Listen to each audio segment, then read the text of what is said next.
केंद्रीय मंत्री चिराग पासवान अब बिहार विधानसभा चुनाव लड़ने की तैयारी लगभग पूरी कर चुके हैं और अगर वो बिहार विधानसभा चुनाव लड़ते हैं तो ये नीतीश कुमार और उनकी पार्टी के लिए ज्यादा मुश्किलें खड़ी कर सकता है। यानी चिराग पासवान एक बार फिर 2020 विधानसभा चुनाव की तरह जेडीयू के लिए मुश्किलें पैदा कर सकते हैं, चुनौती बन सकते हैं।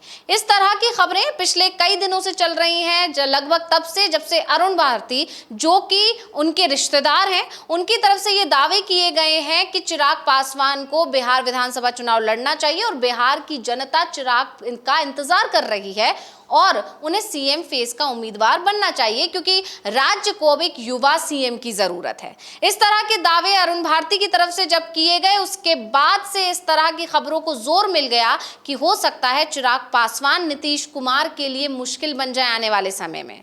और ऐसे में अब इन तमाम खबरों पर मोहर तब लग गई है जब चिराग पासवान की पार्टी की तरफ से एक प्रस्ताव पास किया गया और उस प्रस्ताव में चिराग पासवान के बिहार विधानसभा चुनाव लड़ने की बात कही गई है। तो इसके बाद से अब तमाम तरह की चर्चाएं हो रही हैं, तमाम तरह की अटकलों ने जोर पकड़ लिया है और सबसे बड़ी बात यह है कि सवाल जो उठ रहा है वो ये कि चिराग पासवान बिहार विधानसभा चुनाव लड़ने का जो मन बना रहे हैं, क्या वो खुद से ये फैसला ले रहे हैं या कहीं ना कहीं बीजेपी आलाकमान का उनको समर्थन मिला हुआ है? क्योंकि ये तय है बीजेपी लगातार नीतीश कुमार को कमजोर करने की फिराक में है। बीजेपी पूरी तरह नीतीश कुमार के राजनीतिक करियर को या कहें पार्टी को ही अब खत्म करना चाहती, क्योंकि जिस तरह से नीतीश कुमार बार बार महागठबंधन से एनडीए, एनडीए से महागठबंधन करते रहे हैं, ऐसे में अब बीजेपी उनको सीएम दोबारा नहीं बनाना चाहती है। ऐसे में अगर नीतीश कुमार को कमजोर करना है तो एनडीए में इस वक्त उन्हें सबसे मजबूत दावेदार अगर कोई नजर आ रहा है तो वो चिराग पासवान। और इसकी वजह है 2020 विधानसभा चुनाव,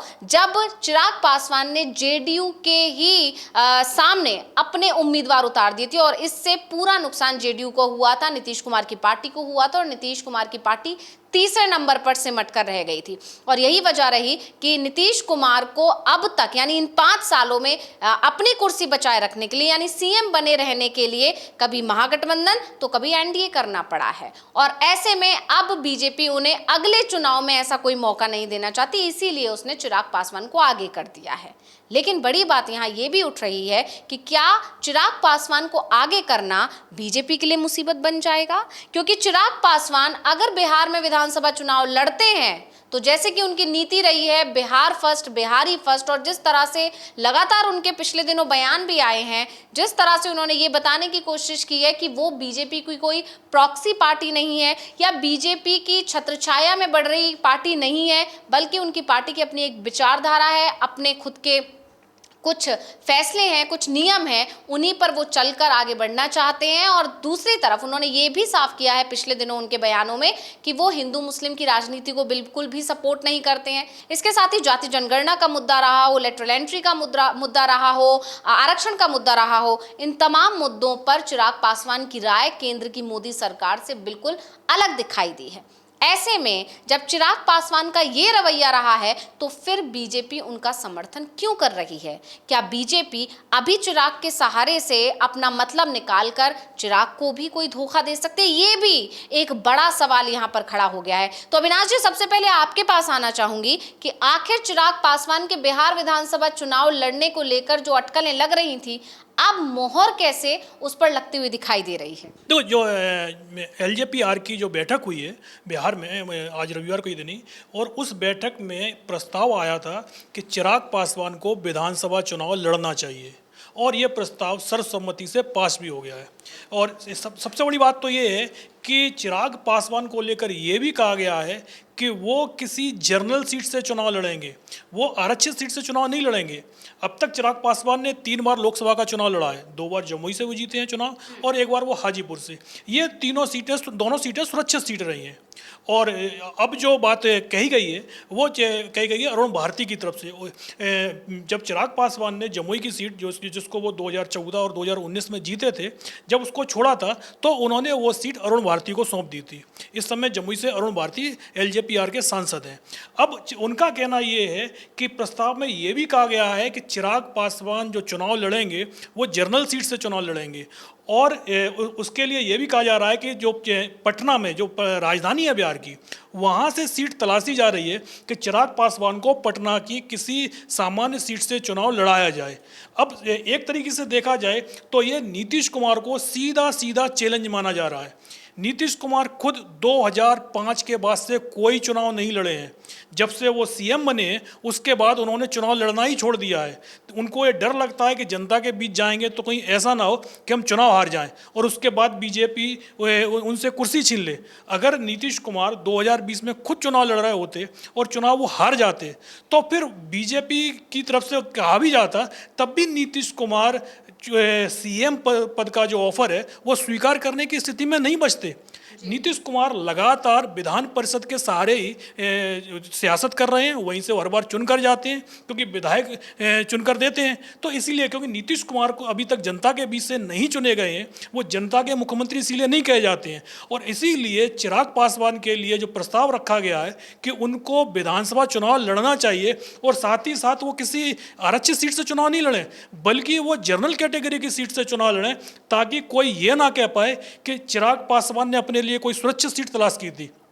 चिराग पासवान एक मजबूत सीट से चुनाव लड़ना चाह रहे हैं और इसीलिए क्योंकि राजधानी पटना में सभी की नज़रें रहती हैं और वो पटना से ही उनके लिए सीट की तलाश भी शुरू हो गई है। तो सीधा सीधा ये चैलेंज नीतीश कुमार के लिए और बीजेपी के लिए भी चैलेंज माना जा रहा है कि अगर चिराग पासवान इतना बड़ा डिसीजन ले रहे हैं तो फिर वो अपनी पार्टी के लिए जो बीजेपी की तरफ से अभी कहा जा रहा है ऑफर 25 और 28 सीटों का हो रहा है, वो कम से कम 40 से 50 सीटें भी चाहते हैं। कि वो बता रहे हैं कि अगर हम इतनी मुश्किल सीट निकाल सकते हैं तो गठबंधन को कई सीटों पर जीत भी दिला सकते हैं। तो ऐसे में सवाल यही उठ रहे हैं कि अगर चिराग पासवान चुनाव लड़ते हैं तो फिर नीतीश कुमार का क्या होगा। जी बिल्कुल, नीतीश कुमार के लिए चिराग पासवान एक बार फिर चुनौती बन गए हैं। यानी 2020 में जो हाल था वही हाल अब 2025 में भी दिखाई दे रहा है। वहीं आपको अरुण भारती के बाकायदा वो 4 ट्वीट हम आपको बता देते हैं जो उन्होंने एक के बाद एक किए और इसमें उन्होंने अपनी पूरी इच्छा जाहिर कर दी है कि आखिर पार्टी क्या चाह रही है चिराग पासवान को लेकर। तो उन्होंने लिखा है, चिराग पासवान आज सिर्फ प्रतिनिधि नहीं पूरे बिहार की उम्मीद है। उनका ये कदम सामाजिक न्याय की राजनीति को एक नई दिशा देगा जिसमें प्रतिनिधित्व के साथ साथ सर्वमान्यता की भी लड़ाई लड़ी जाएगी। साथ ही साथ कार्यकर्ताओं की ये भी भावना है कि इस बार वो किसी आरक्षित सीट से नहीं बल्कि एक सामान्य सीट से चुनाव लड़ें ताकि ये संदेश जाए कि वो सिर्फ एक वर्ग नहीं पूरे बिहार का नेतृत्व करने के लिए तैयार हैं। हमारे राष्ट्रीय अध्यक्ष श्री चिराग पासवान हमेशा कहते हैं कि उनकी राजनीति बिहार केंद्रित है और उनका vision Bihar first Bihari first एक विकसित और आत्मनिर्भर बिहार का संकल्प है। ये तभी संभव है जब वे खुद बिहार में रहकर नेतृत्व करें। जब मैं प्रदेश प्रभारी के रूप में गांव-गांव गया, हर जगह लोगों की एक ही मांग थी कि चिराग जी को अब बिहार में बड़ी भूमिका निभानी चाहिए। हाल ही में पार्टी कार्यकारिणी की बैठक में भी सर्वसम्मति के प्रस्ताव पास हुआ कि वो आगामी विधानसभा चुनाव में खुद चुनाव लड़ें। साथ ही कार्यकर्ताओं की ये भी भावना है कि इस बार वो किसी आरक्षित सीट से नहीं बल्कि एक सामान्य सीट से चुनाव लड़ें ताकि ये संदेश जाए कि वो अब सिर्फ एक वर्ग नहीं पूरे बिहार का नेतृत्व करने के लिए तैयार है। चिराग पासवान आज सिर्फ प्रतिनिधि नहीं है, पूरे बिहार की उम्मीद है। उनका ये कदम सामाजिक न्याय की राजनीति को एक नई दिशा देगा जिसमें प्रतिनिधित्व के साथ साथ सर्वमान्यता की भी लड़ाई लड़ी जाएगी। तो अब चिराग पासवान को लेकर अरुण भारती ने बहुत बड़ा दावा कर दिया है और इसके साथ ही बिहार की सियासत एक बार फिर गर्मा गई है।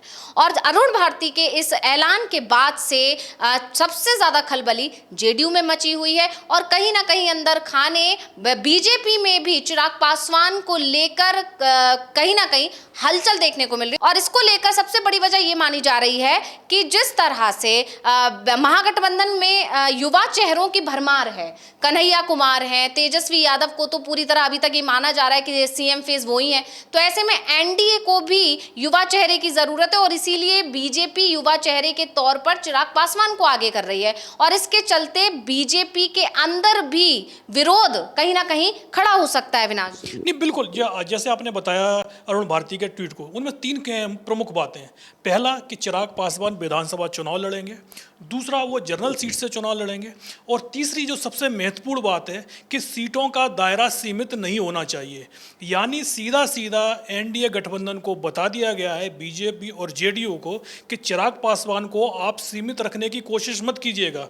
यानी कि जितनी सीटों पर दावेदारी बीजेपी और जेडीयू कर रही है, उतनी ही सीटों पर अब सीधा सीधा चिराग पासवान भी दावेदारी कर रहे हैं। और अगर चिराग पासवान की बात नहीं मानी जाती है तो फिर जो खेल चिराग पासवान ने एनडीए में रहते हुए नीतीश कुमार के साथ किया था, वो पूरे के पूरे एनडीए के साथ भी हो सकता है। क्योंकि अब चिराग पासवान ने सीधा सीधा सीएम पद पर ही दावेदारी पेश कर दी है। क्योंकि अगर सीटों का दायरा बढ़ता है और जिस तरीके से 50 या उससे ज़्यादा सीटें एलजेपीआर को मिलती हैं, तो फिर ये तय मानिएगा कि या तो एनडीए, पहली बार तो यही चल रहा है कि चुनाव शायद इस बार महागठबंधन जीते, और अगर एनडीए जीतता भी है तो फिर चिराग पासवान को ही सीएम बनाना भी पड़ेगा।